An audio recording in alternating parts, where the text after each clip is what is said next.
Hello everyone. This is part 1 of Octane Tutorial Series, in which I am going to show you how to create materials inside of Octane. In this video, I'll mainly focus on Octane diffuse materials. We'll be changing properties and playing with different channels of Octane diffuse material. So, let's get started. Open Cinema 4D and quickly create a scene to work with. Add a plane object, move upwards and place it above the grid. Also, add a cube object. Scale it down a little and place it above our plane object.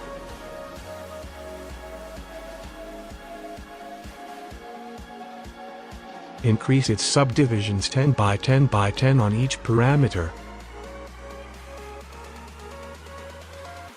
Now, hit render to see what it looks like. It's pretty basic. It's time to open our Octane Live Viewer window. Follow these steps. Now, we have our Octane Live Viewer, but it's not showing anything. To get started, you have to click on this little icon. Now, it's running and rendering our scene live. See, how fast is this live viewer? This is because Octane utilizes GPU for rendering purposes. We can create a diffuse material by going to Create, Shader, C4D Octane Material.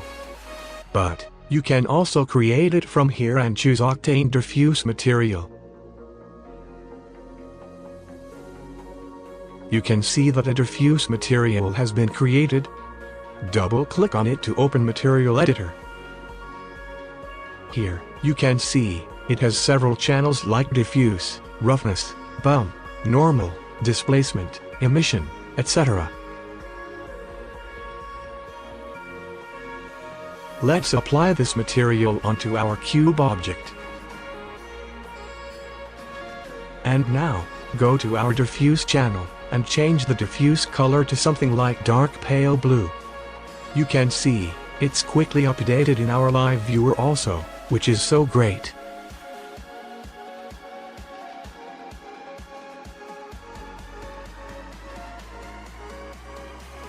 Now, we'll be adding bump to the cube.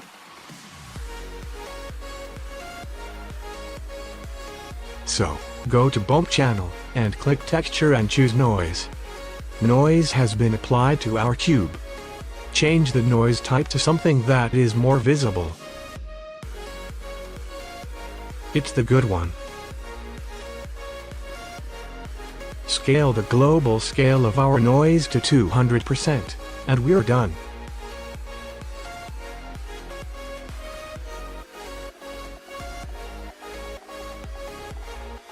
To make it more interesting, I am going to add a displacement in our displacement channel. Before doing that, I'm going to add an image texture to our diffuse channel. Go to Diffuse, click on Texture. C4D Octane, choose Image Texture option. From here, we can select our own texture that we want. In this case, I'll choose this wood floor texture.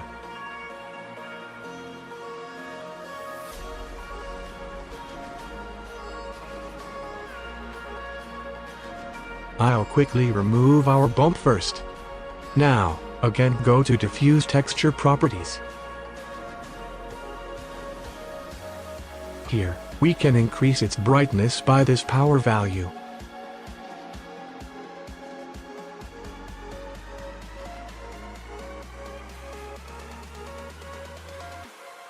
Also, we change the gamma to change the highlights.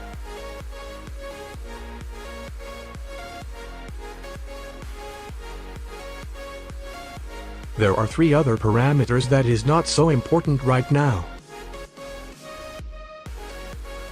Take a look at this UV transform option, click on it and unfold this drop down. Here, you can change the position, rotation and scale of the image texture. In this case, I am going to scale it up, so that it looks much better.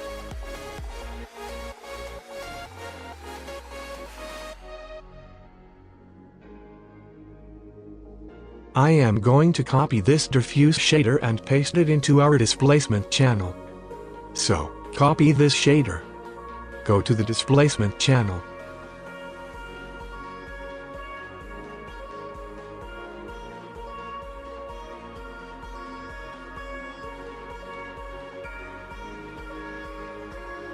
paste this shader here. As soon as you paste the shader, you'll see some distortions happen to our cube. We can fix this by changing the mid value. But before doing that, I am going to change out texture resolution to something like 2K.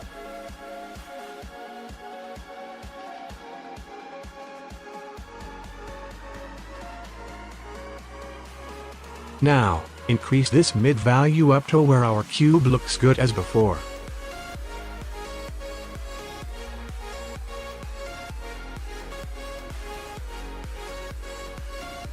We can also increase the amount up, which gives us weird look. But we want to decrease it to a very small amount, so that the cube has only a small displacement.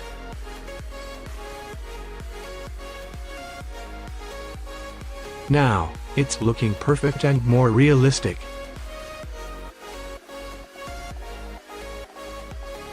It's time to play with our emission channel.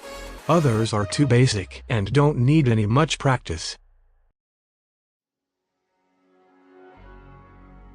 Before going to apply emission, I am going to darken our environment, so that we can observe the emission properly.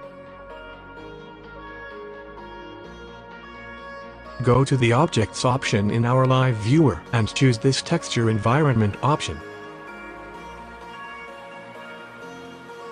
Again, go to our Texture Environment tag and click on RGB Spectrum. Select black color from this panel and hit OK. You will notice that our live viewer turns complete dark and not showing anything. This is good. We have to add some lights or apply emission to our material to see our cube. So first, get rid of this diffuse texture.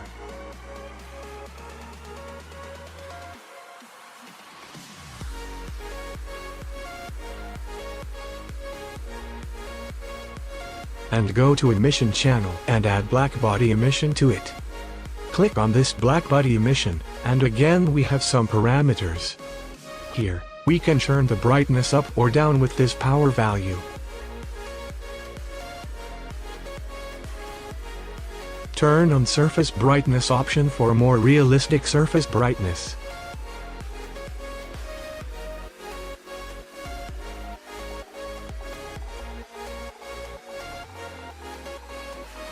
Increase the sampling to get rid of noise and fireflies.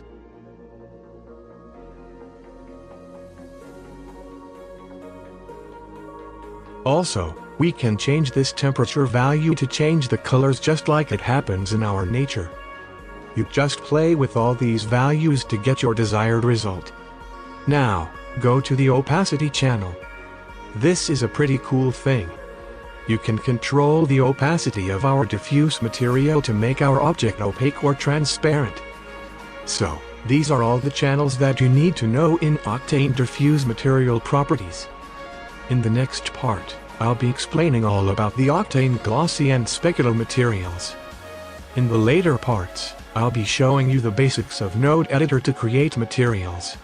If you liked this video, then do subscribe my channel and stick with me to continue with this series.